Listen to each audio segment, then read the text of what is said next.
All right, and we are live. 3, 2, 1. Bismillah. Assalamu alaikum, guys. Welcome to the Ummahpreneur Live podcast in this new setting right now, in a new home that I just moved to. You can see a few plants behind me, but it's going to get nicer soon. And I'm joined by none other than Brother Ali Jawad. And guys, I'm so excited to introduce to you this amazing British Paralympic powerlifter. And really the story of Ali is he was someone that was born without legs, and despite that still took up powerlifting at the age of 16, and he went on to compete in the 2012 Summer Paralympics in London, finishing 4th. And not only that, the following year, he made a world record lift and took gold at the Asian Open Championships, mashallah. And guys, at the 2014 Powerlifting Championships in Dubai, he became world champion in his class, setting another world record lifting 190 kg. So I'm so excited because I think this is, one of the most accomplished, amazing guests that I've been able to bring on, alhamdulillah. And he's so generously given us his time to be able to join me today. He's known for his academic work on anti-doping. He also works as well right now on creating a new fitness app, and we're going to talk about all of that and what that looks like. But Ali, just Assalamu alaikum. I'm so happy you joined me. Welcome to the podcast. So glad to have you, brother. No, thanks for having me on. It's an honor, man. The honor is completely mine and the pleasure is completely mine. And we start every podcast the same. And I want people to get to know you, get to know Ali, because, behind all these gold medals and these world records, in the end, you're a lovable, relatable person. And I want people to share, to know your story and to know about you. So I want to know, can you tell us more about the beginning, right? Your childhood, your upbringing, what that looked like. Let's start right at the beginning. Yeah, so I think for me, I'll probably go back to when I was born. So I was born in Lebanon. In 1989, so it means I'm quite old. But at the time, Lebanon didn't really kind of have anything in place for people that were disabled. Mm-hmm. Probably because of the circumstances of the country in terms of the war and just people just being poor in general. So when I was born, the doctor was pretty much said to my parents to get rid of me because I had no life. And my parents said, well, no, we're going to make sure that, he has a normal upbringing. So they decided to come to the UK, London, to potentially give me that whatever normal is, that normal life. And so as a kid growing up in North London, they knew that even though I had a physical disability, I had a brain. They felt that potentially I could do something with it. So they had a lot of pressure into kind of taking me to special needs schools. Mm-hmm. But they said, no, we're going to take them to a mainstream school. But the twist was that actually they took me to a school that had no facilities, no ramps, no lifts. They said to me, like, this is life. You're going to have to get through it. So adapt now. And this is normal. So go and play. I couldn't believe it because I felt it was actually normal that there was no facilities. So I just adapted every single day as a kid, not actually thinking this is against every health and safety possible. But what it did was it taught me that actually I can adapt pretty easily. And what it did was I knew my abilities and what I was capable of. And I was always in the popular groups. I was never bullied. So, for me, it was an upbringing that actually, for me, it kind of justified why we came over, just to make me kind of live normally. Definitely. And it's so amazing to hear that, and because it really sounds like from the beginning your family wanted you to not feel like you were an outsider. They didn't want you to feel like you were different, right? And did that translate for you in other areas of your life as you grew up? Did you feel like you were different? Did you feel like you were an outsider? Or did you just realize, well, what was your mindset like growing up? I'm curious. So this is quite weird. I felt like an outsider because I felt that other people around me, their stands were a bit less than mine. And I felt like even though I was in the popular groups, right, them groups they still didn't have the level that I thought I was going to be at eventually. And that's not arrogant or big-headed. It was the fact that I was dreaming of going to the Paralympic Games. Wow. As a kid, when you go to when you dream about competing at that sort of level, unfortunately, you have to be quite harsh on yourself. And my parents were they were very harsh on me because I was disabled. Didn't really care. They were like, "Look, you've got a brain. You've got all this potential. We're going to be as harsh as possible for you to get there. And your disability doesn't really factor in it. It's your brain." and how much you can apply yourself and adapt, and that's what they did. So for me, I guess I felt like the outsider because I was kind of really harsh on myself from the very beginning. Right.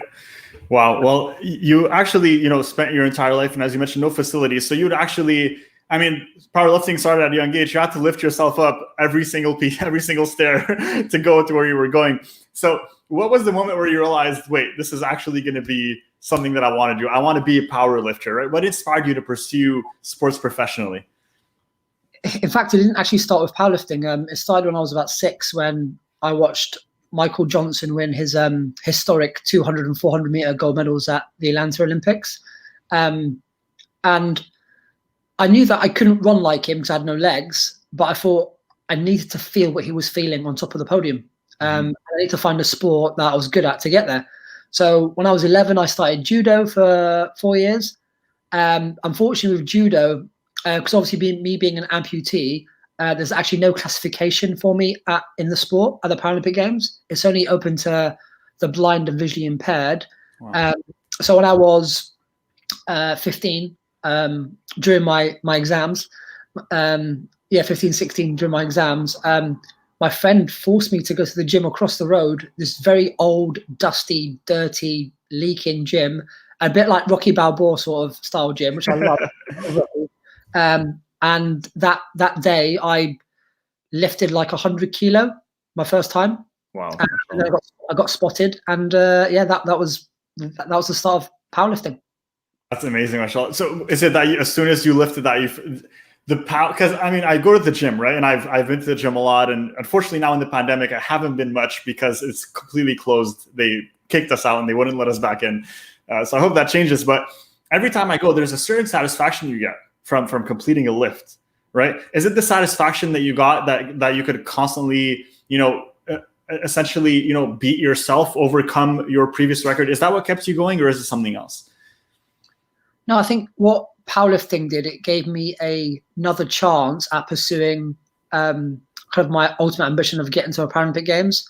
And obviously the owner of that gym used to be the national coach of the powerlifting team. So he knew exactly what to do, how to do it. And having a kind of a kid kind of rock up, even though he was in retirement age, he was gonna, he said, it gave him one more chance sort of thing to at least retire on a good note. And to be fair to him, he got me to the Beijing Paralympic Games, so before London in 2008. So I was really young, but we managed to get there.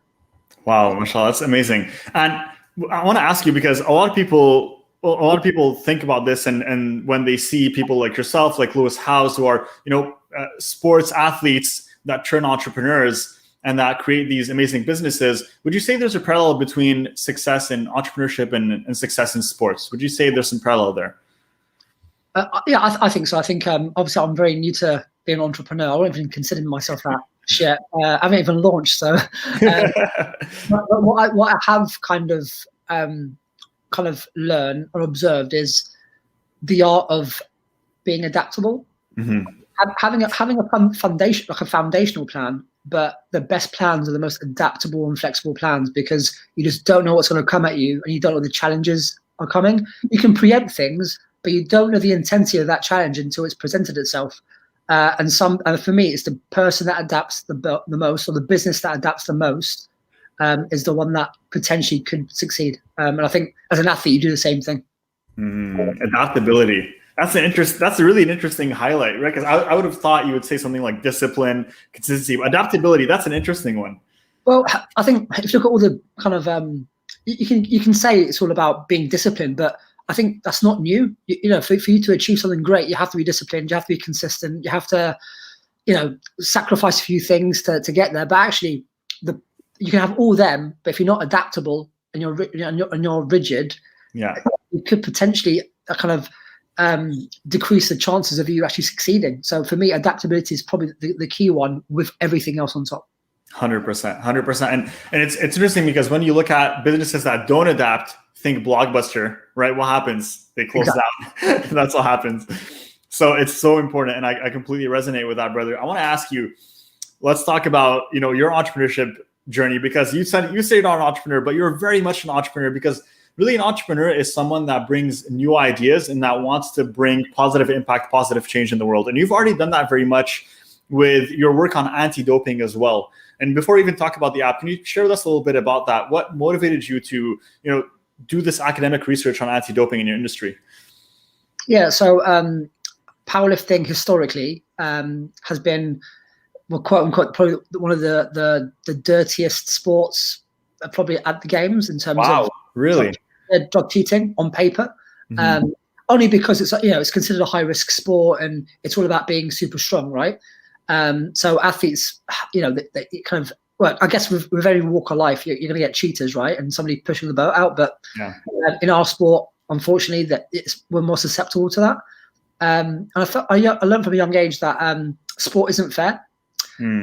People don't play by the rules usually. And I felt that the system at the time was just not good enough for athletes.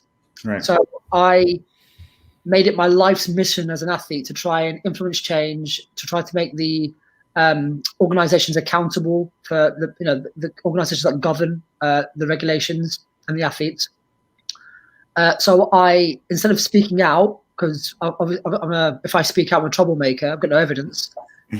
I'm doing a PhD in anti-doping and Paralympic sport to hopefully inform them policies in the future. I've actually got proper data, and it might prove me wrong or right, but at least the data's there, and that's important. 100%. I mean, that's interesting that you say, because I mean, obviously from someone that is not part of that world, I would imagine that it would be more the regular powerlifters that are doping more, right? Because they're out there, and think about especially the Arnold era, right? Everyone was like a giant Hulk back then, mashallah. But obviously, probably not all natural. But is there a certain reason why? I mean, in your knowledge or in your opinion, that the Paralympic sports scene has more doping, as you mentioned, or more drug use than just the regular one? Well, no. So they both have problems. It's just powerlifting at the Paralympic Games is the most high risk sport out of all the sports at the Paralympic Games. Wow. Because of the nature of the sport being you have to lift huge weights. It's a bit like weightlifting at the Olympics. Because of the weights being lifted, you're at greater risk of potentially cheating to make sure that you lift more. But if you look at all the sports, they're some sports are more high risk than others. So, for example, shooting sports are not that high risk because it's skill based. But when it comes to physicality, anything that involves endurance or strength or power, you're going to get a higher percentage of people attempting to dope, and that's just how it is. Mm-hmm.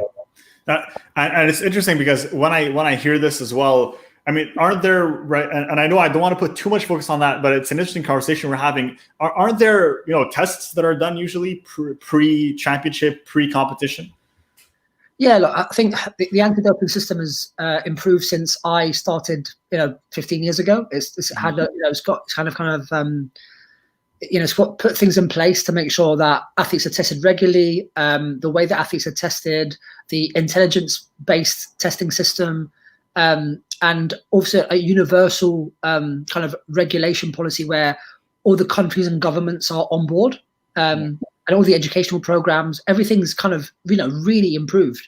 However, athletes and some athletes and some nations, and we know that from Russia recently, the last couple of years, they've had because they know the system very well, they know how to manipulate it. When you are a kind of a system that knows how to manipulate, that becomes dangerous because it means that you can dope many athletes without being caught. And Russia was the example, unfortunately. Wow. It's really interesting when you hear about that, because you would think, with all the regulations, all the tests, that this is not happening anymore. But it's interesting to see that it still is. And for you to be part of that and to want to, contribute in your own way to put a stop to it, just showcases your own values and the way that you like to approach the sport, which is in an authentic way, in a natural way. And I completely support that. And I want to ask you, is your fitness app part of that, right? Is it part of that movement as well? And part of you sharing your values, this is something else. Go for it. I think, no. So the kind of the app itself is actually completely different to what I do on a daily basis. So obviously I'm an elite athlete. That's what I'm considered as. So when it comes to the spectrum, I'm at the highest level of sport. But this is different. This is recreational. This is community. This is the everyday disabled person, because I know how lucky I am to have had the facilities and the staff and the team and the funding to help my kind of athlete career. But we know that disabled people in general, they haven't got the access that I have or the knowledge that I have. So I wanted to kind of bridge that gap and give them something that bridges that access to exercise, and just to kind of lead a healthier, fitter life, rather than having to want to be a Paralympian to get access to that.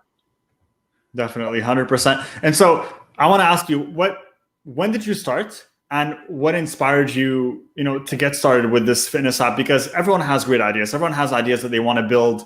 And you had this idea that you wanted to bring something that was not for the elite, right? Something that was for the general population, and especially the disabled population, which are underserved in many ways, right? In more ways than one. So what inspired you to create that? And then, many people have ideas. What made you decide, I'm going to put in the work. I'm not even a developer. I'm not a coder, but we're going to make this happen? Can you share with me a little bit of that story? Yeah. So during the first lockdown last March, I had a lot of time on my hands. I was doing a PhD, and I was also training as well. So still very busy. Yeah. But I had a dream. It literally wasn't a dream. Wow. It was like a light bulb moment, thinking, you know what? Like, you've been in gyms all your life, and you've never questioned why you're the only disabled person in the gym ever. How could you not question that?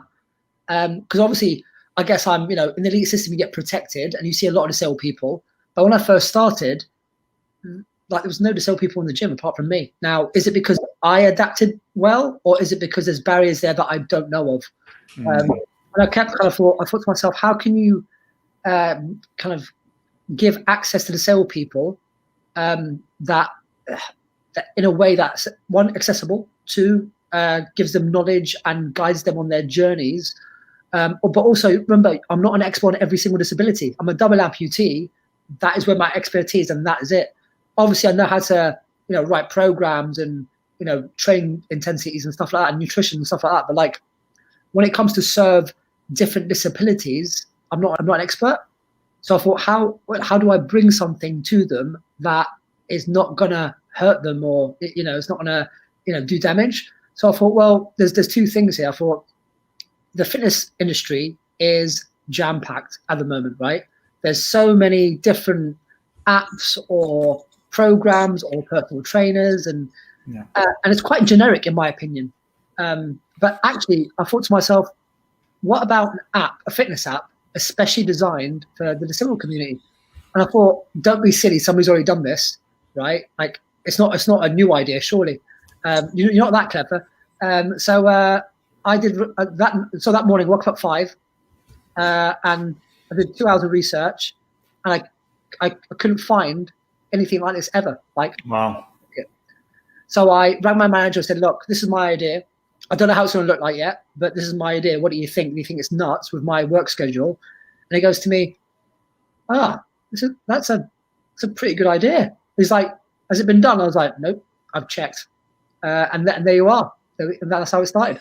Wow. And that just goes to show, right? Because, let's just be really here for a second, Adi. And you mentioned it yourself. The fitness app is huge. And not the app, sorry. The fitness scene is huge, right? And you look at, you go in Google, the Google Play Store, the App Store, and type in fitness, right? And hundreds of thousands, if not millions of apps for fitness. And you're telling me not a single one of them catered to the disabled population?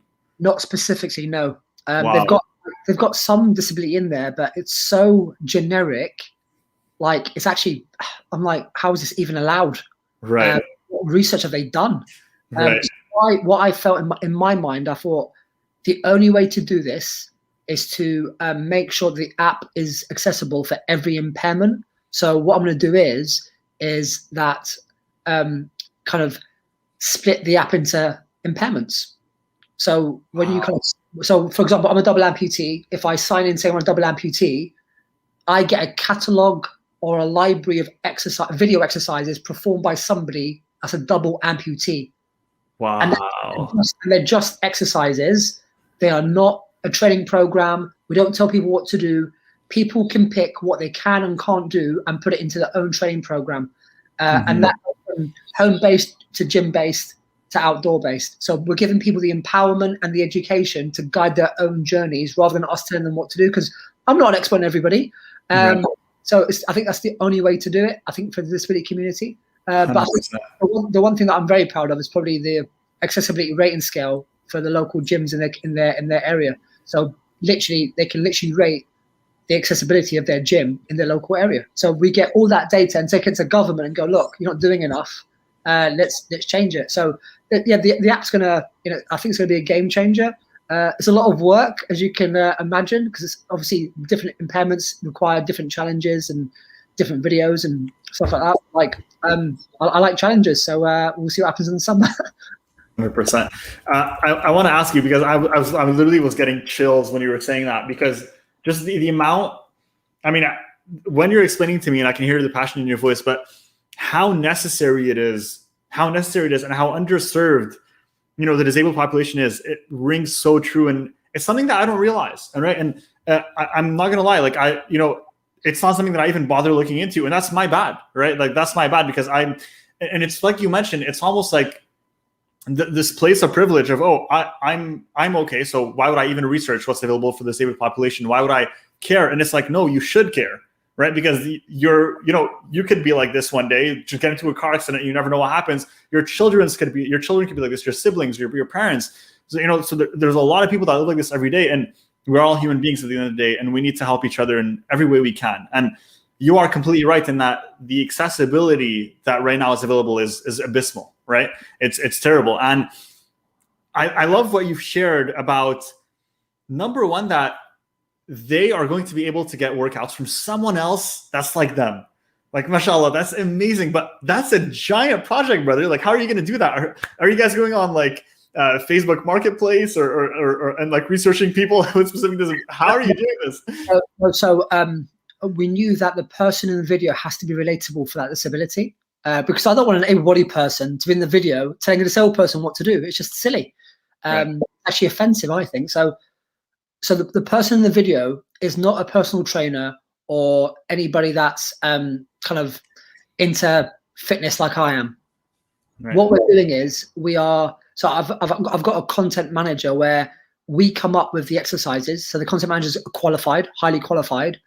And all we're doing is kind of showing the demonstrator or the presenter, for example, what the exercise is. And it's like a silent demo.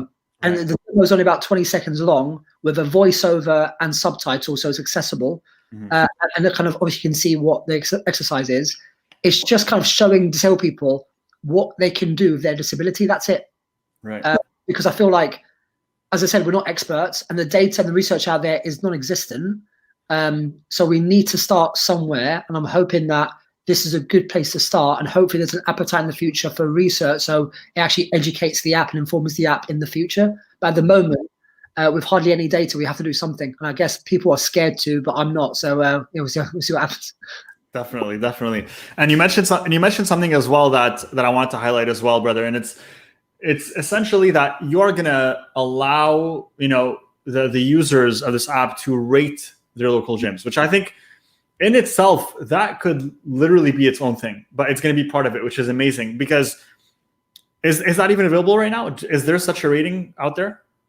Not for accessibility. I don't think for accessibility. I think when it comes to actual users going to a gym, disabled users going to a gym, I've not seen an accessibility scale for gyms.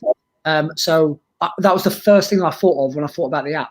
Not only about the videos being relatable, but that rating system being there, because it means that we actually got data, like genuine data from an everyday person on the ground, to actually go to government with and say, actually, look, these gyms are not doing enough. What can you do in law to make these gyms be a little bit more accessible in the future? Can they be 20% better or 30% better, and how?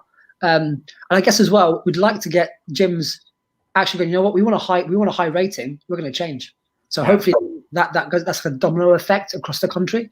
And obviously, for us, we'd love the app to be in every single country in the world, because I think, for me, it'll be great to, have, well, there's 1 billion disabled people in the world, right? Yeah. So imagine what you can do for that 1 billion population in terms of just getting them healthier. 100%. And what's amazing from an entrepreneurship perspective is you saw a need for a specific niche, for a specific target audience, and you decided to fill that need, to solve that problem. And that's really where the best business ideas are created. It's where you are serving a very specific subset of the population with a specific problem, right? Because there's a lot of general, business ideas out there that, are trying to cater to everyone. And it's always very difficult to get those going and to really be successful. So I really love that, you've seen something in a specific target audience, a specific problem, and you're now offering a specific tailored solution. And that is really what makes the best businesses, the best apps, the best software. I want to ask you, because you're probably familiar with the software or the app Strava, correct? Yeah. You know about it. Okay. So I want to ask you actually, and this is off the cuff, but do you plan to implement something similar in your app so it's community-based, where people can actually track each other's accomplishments and, have some sort of sense of community there? Yeah. So in the app, there's a social hub where you can share your progress. You can kind of motivate, empower. Also as well, you can actually kind of talk to people about everyday fitness. Mm-hmm. So you can actually go and meet up with other disabled people and go to the gym together if you want to.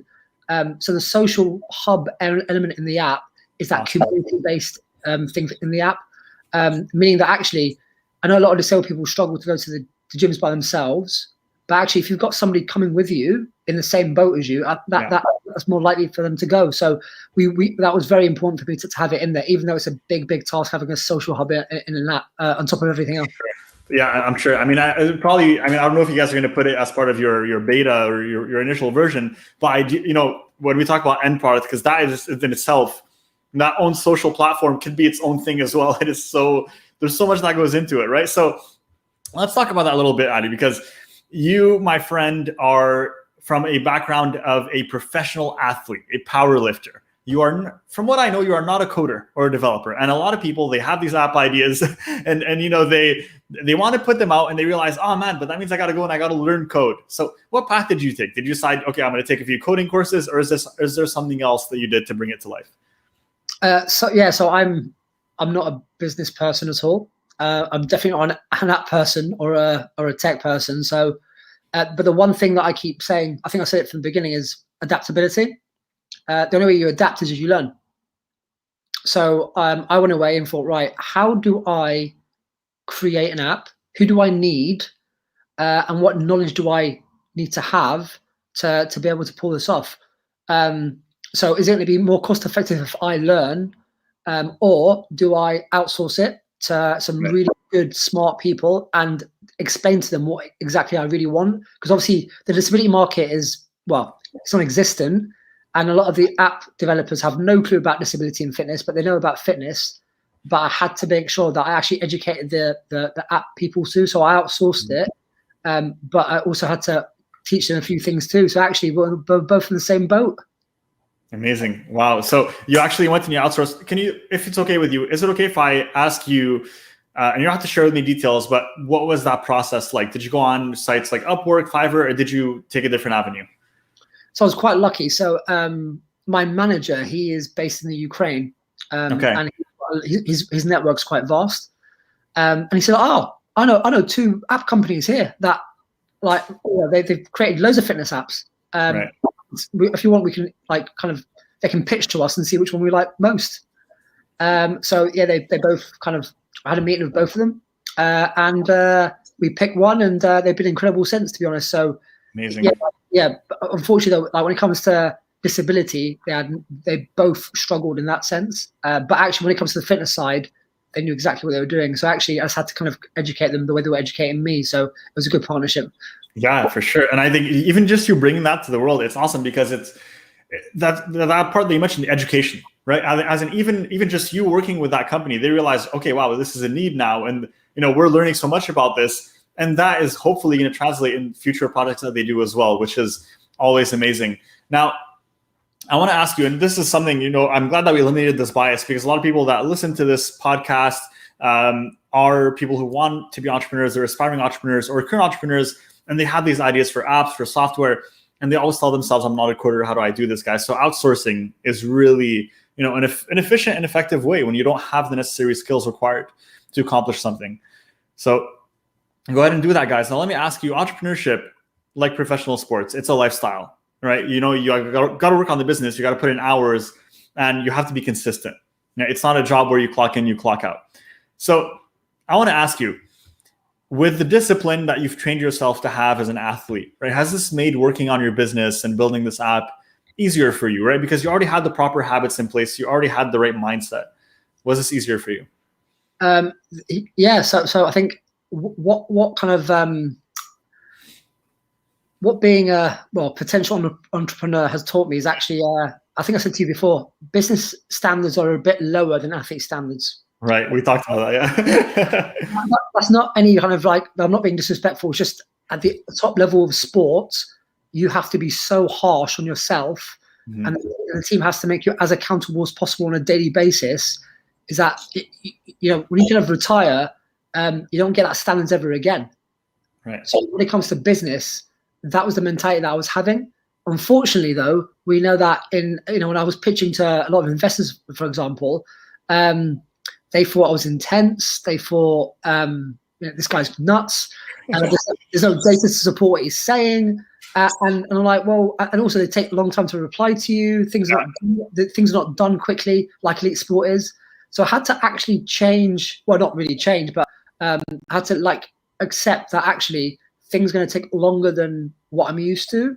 That was the big thing for me about, the standards in between business and elite sport. And I think that's why a lot of corporate companies always want athletes to come in to kind of, talk to the employees about elite mindset in business. So yeah, it just shows you that even the businesses want athletes in there. 100%. Yeah, it's true. And they bring coaches, of big sports teams to come and talk to their employees.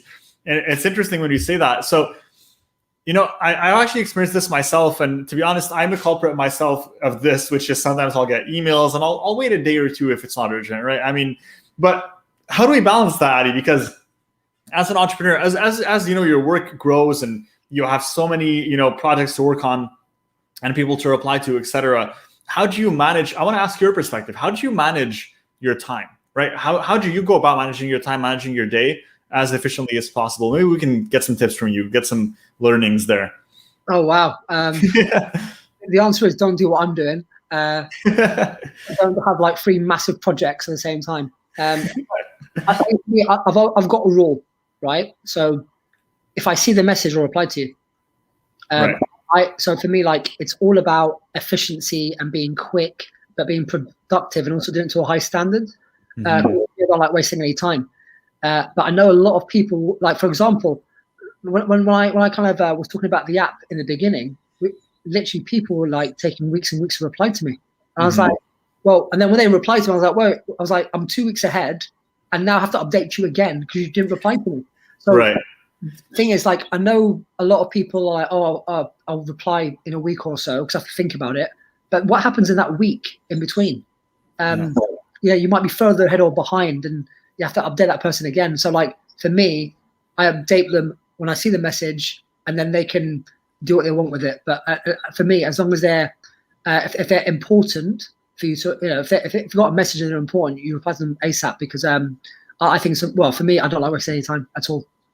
100%. And I completely resonate with that. And to be honest with you, I might take this up as a practice because I myself kind of have my morning routine where I check my emails and I'll reply to the urgent ones, and then the less urgent ones, maybe I'll leave them until the end of the day so I can take my time with them a little bit more. But I like this concept of if I see it, I reply to it. It just kind of gets it done immediately. You don't have to think about it anymore.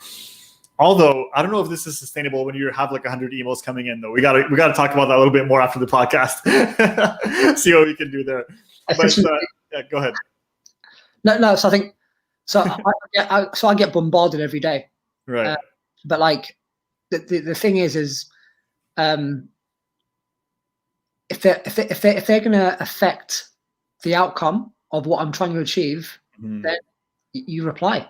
Right. Because these people, they could be important to you in the future, but you don't know that yet.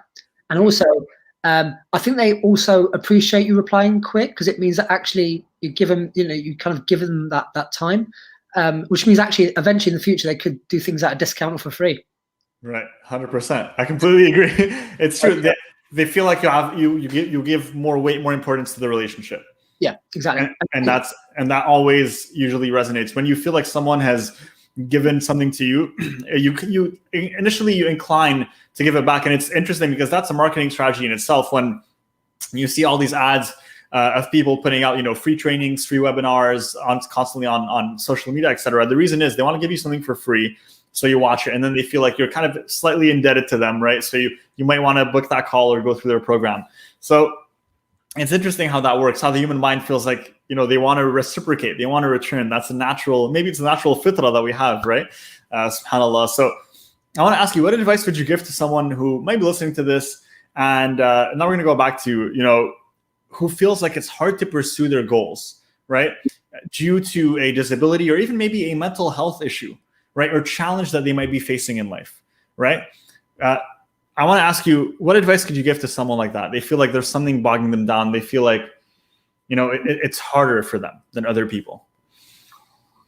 That's a good question. So I think the thing that you have to ask yourself is that the goal that you set, is it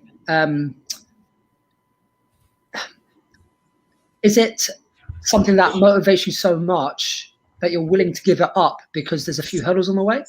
Right. Because I think if you don't achieve it, you're going to look back and regret that you let a few things hold you back when you weren't, when you could have actually been more adaptable and put things in place to try and get over them hurdles to achieve that goal. So I keep saying to people, like, if you've got a goal and it's that big, what are you willing to do for it? Right. And the thing is, everyone has their struggles, don't they? I know in the moment you think your struggles are the worst, but everyone has their own struggles.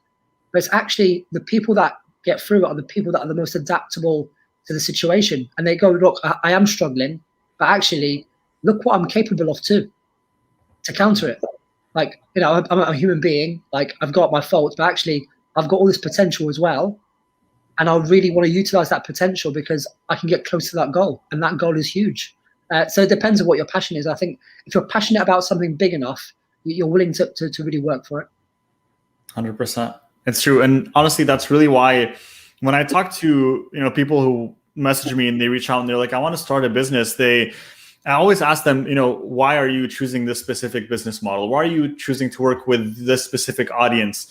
And when they tell me, well, look, I really, because that's what I think is going to make the most money right now, I always tell them, I don't feel like you should be doing that, right? Just for the sake of money, because to be honest with you, you are going to be faced with challenges, even in business, no matter what you do. But the only thing that's going to get you through is, your ability to withstand those challenges, to overcome those obstacles. And the only motivation you'll get when you're faced with these challenges and obstacles is the motivation that comes from your passion towards what you're doing, towards the goal that you're trying to achieve.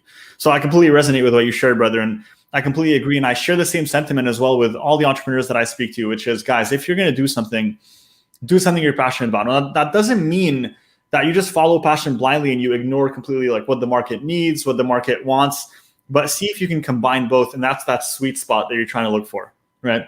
I think when it comes to like business ventures, it's all about the internal reward.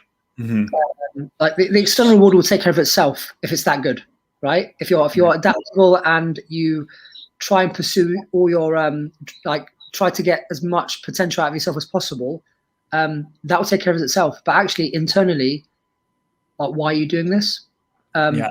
Imagine waking up every day going, it's all about money. Like, that's not really rewarding, because you're chasing something that's not guaranteed. But actually, the feeling of your pursuit of your potential as a human being, that is a big reward to go chase. Yeah, definitely. 100%. I completely agree. And there is no better feeling than achieving something that you didn't think was possible for yourself, or, overcoming a certain obstacle that you felt was impossible to overcome, right? This is it. I can't move forward. And when you actually do, to realize the potential that you have as a human being and the things that we're able to achieve really is the best reward in itself, subhanAllah. So I really echo that sentiment, and I love that you shared that, brother. I want to ask you one more question before we dive into our Q&A. And for those of you that are watching with us live today, if you have any questions to Ali Jawad about fitness, about his app, about his professional athlete career, or anything else that we've discussed or maybe not discussed, please let me know in the comments, and we'll see if we can answer a few of those, inshallah, in our upcoming Q&A. But there's one more question that I have for you before we dive into that. And it's, if you could meet Ali Jawad that was, let's say you won your first medal in 16. So let's say a little bit earlier than that. Let's say 13, 14, right? Young Ali, right? Wants to compete, right? He's passionate about that. He wants to go for it. You could tell him one thing that he could hold on to on his journey, right? To kind of, as his companion, as he goes through life. What would that one thing be? Oh, that's a good question. Looking back now, I think I'd tell my younger self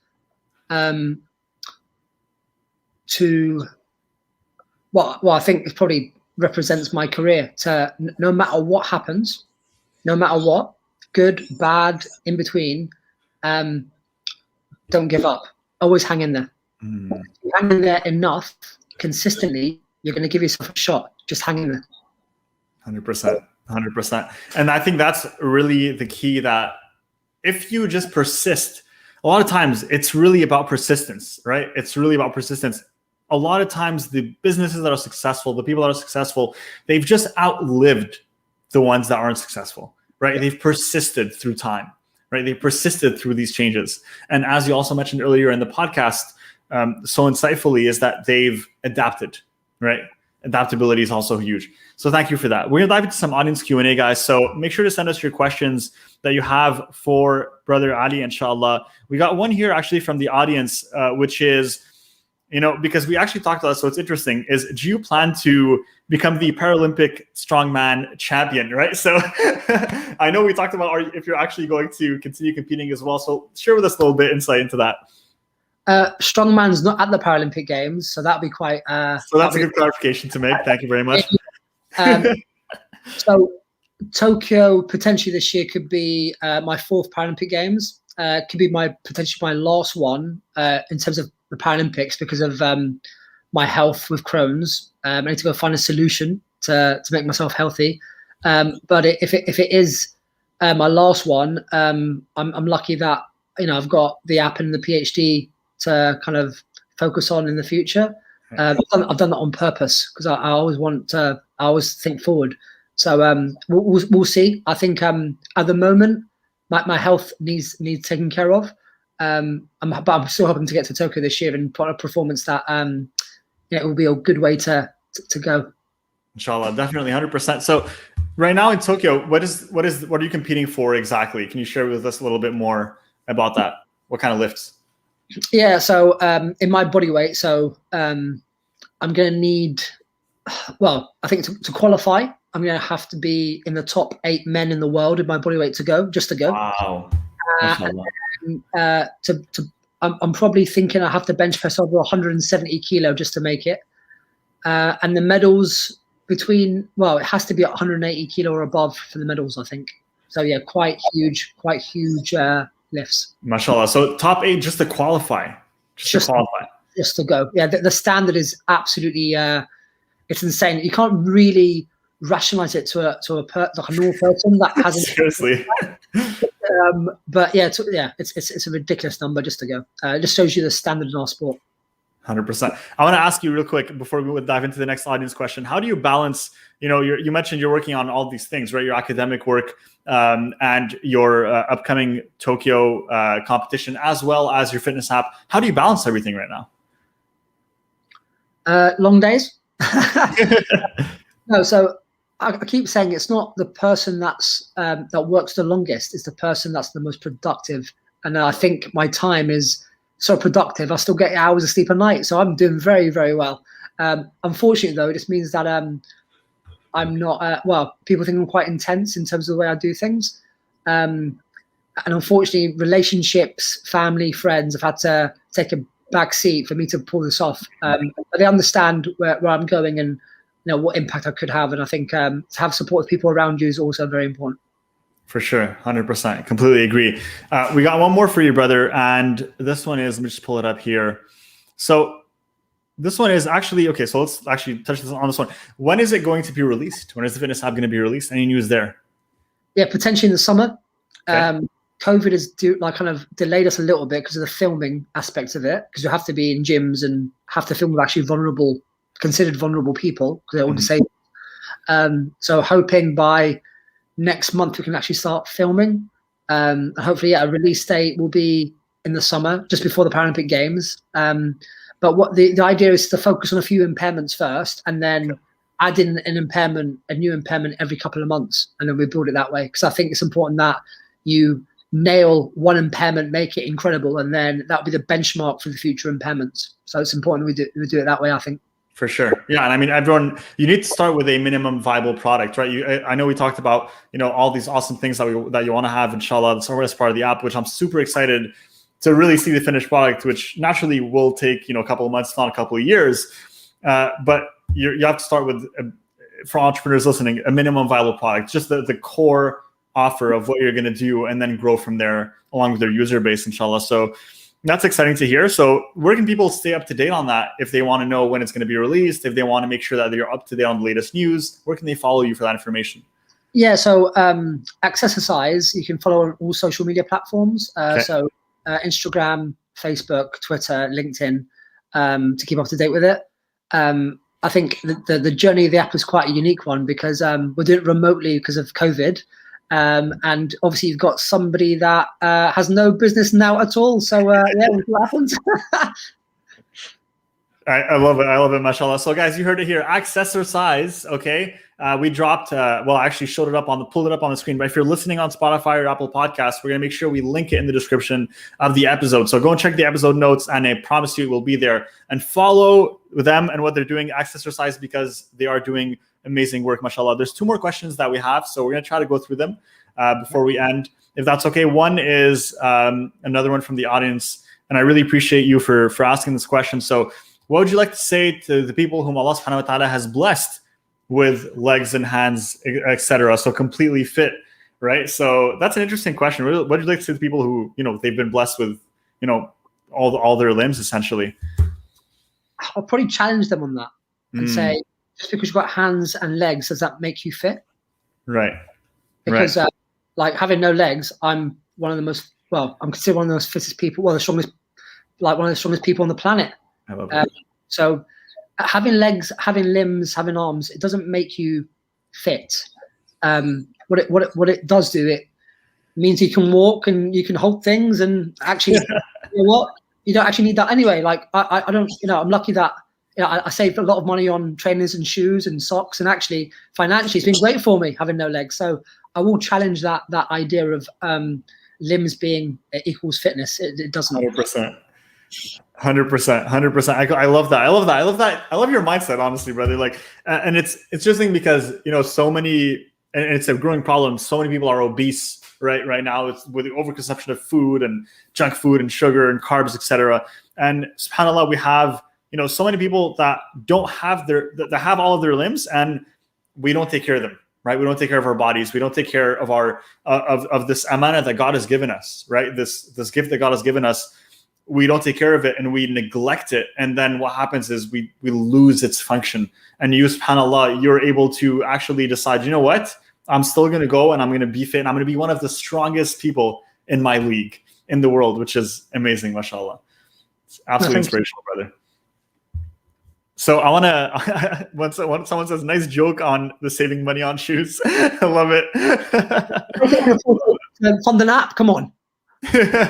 Love it. I got one more for you, brother. And this one is going to be what we're going to wrap up with. And I think that's the best way to wrap up, which is, what can people do?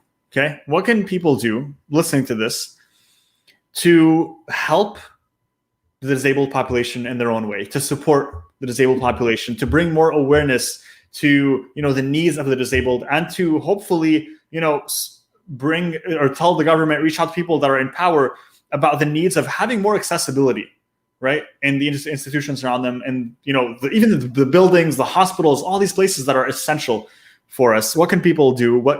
If they're listening to this, I want to know what advice you have for those people. So from my experience, and it's just my experience only, I can't really vouch for everyone else, but people like saying they're going to do things. Or people like raising things without doing anything. I'm a person of, if you're going to say it and there's no action, I don't believe you. I need proof. So what I say to people is, make them as accountable as possible until you see action. And if there's no action, you keep knocking on the door until you see action. And for me, I'm the type of person that, if somebody says they're going to do something, I'm going to make them accountable until they do it. Because unfortunately, we know a lot of politicians say something and don't do it. So, but the thing is, we know politicians is all about data. We know that when it comes to law and implementation of different laws, it's all about data. So now, because of the app having that rating scale, we're going to have data. So they can't say, we want to help, but you've got no data and you can't prove it. We can actually prove it now. So I'm hoping, forget about the app just in itself. That rating scale is going to be the most important factor, because that is what's going to lead to policy change, I think, hopefully. 100%. And I'm so excited for that. And not only for that, but for all the changes that your app is going to bring, not only in showcasing just, the ratings of accessibility for all the gyms and fitness institutions around us that, there's so many and they don't have rails, they don't have any accessibility features. But not only that, but also actually providing a solution as well. Not just saying this is what's wrong, but also saying this is what's wrong, and we're trying to fix it as much as possible on our end, but we need your help. We need your support. We need you to back us up here, right? And building that community and all that aspect. Go for it. Yes, I think I need to state that we're not trying to, have a go at gyms. What we're doing is we're going to go, look, we want to give you more clients and more people and more subscribers, but you're kind of reducing that because there's no accessible equipment. The knowledge in the gym for disability is not great. You're actually like undermining your own business, and we want to help. So for me, it's actually working with the fitness industry to make it better. And I think the fitness industry is powerful enough to definitely influence that potential policy change in government, because it is big enough, and the government rely on people's health to make sure that people are healthy and that they're living good lives. So actually, why not for the disabled community too, which are neglected on the whole when it comes to fitness? Yeah, completely agree, brother. I think for everyone who listens to this podcast, guys, if you guys can actually support this brother Ali Jawad, go and follow his app, Accessorcise, follow what he's doing and support him, and give him your support in different ways. Whatever you can bring, send him a message, reach out to him. If you can, give him value in one way, shape, or form, make sure to do that and let him know that you are doing that thanks to this episode, inshallah, and that would be awesome. So we already asked that, but even for yourself, if they want to connect with you specifically, Ali, where should they go, right? Outside of Accessorcise, we'll drop links for that as well, but how can they connect with you? Well, if you want to follow me as an individual, I'm also on all the social media channels. You'll find me because I'm lucky enough to have a blue tick. So love it. type my name in, you probably see me. But yeah, if you want to follow me as Ali Jawad and not the app, then yeah, that's where I am. But make sure that you're ready for some training videos and me being quite silly. Being professional on the app. Love it, mashallah. So make sure you guys go do that, guys. Twitter, Ali Jawad 12. Okay, make sure to go check that out, and I'll drop all the links in the description and the episode notes. Ali, thank you so much for joining us on this episode today, brother. I can't express my gratitude enough to you, and just honestly, what a blessing you are to the Muslim community as well, who can look up to you, as someone who's achieved so much, not only in the fitness world, but also now that's going to achieve so much in entrepreneurship. And I think that's what we need more of, people like you, Muslims like you, who are change makers, who are out there on the ground floor, making real impact, making real changes. And when these other people look and see, wow, the founder of this app is a Muslim guy and he's out there and he's doing these amazing things, they're going to see what, just like other people should see that, look, the disabled population is just like us, human beings, and we have to help them in every way we can. Muslims are human beings just like us, and we have to, help them in every way we can. And so I believe that in the end, we can all connect together through our humanity. That's really what I'm hoping. So inshallah, I'm hoping that with the work that you're doing as well and everything that you're achieving, that this is going to help bring that. And you are just an inspirational brother, and I love connecting with you, brother. So thank you so much for being on this podcast. It was an honor and a pleasure. No, thank you. My pleasure for having me on. Thank you. It's a pleasure, brother. So guys, thank you for watching this episode. And if you're listening on Spotify or Apple Podcasts, make sure to subscribe, give us a rating, and keep tuning in every Tuesday. Inshallah, we'll give you a new episode with a new entrepreneur. Take care, guys. Assalamu alaikum.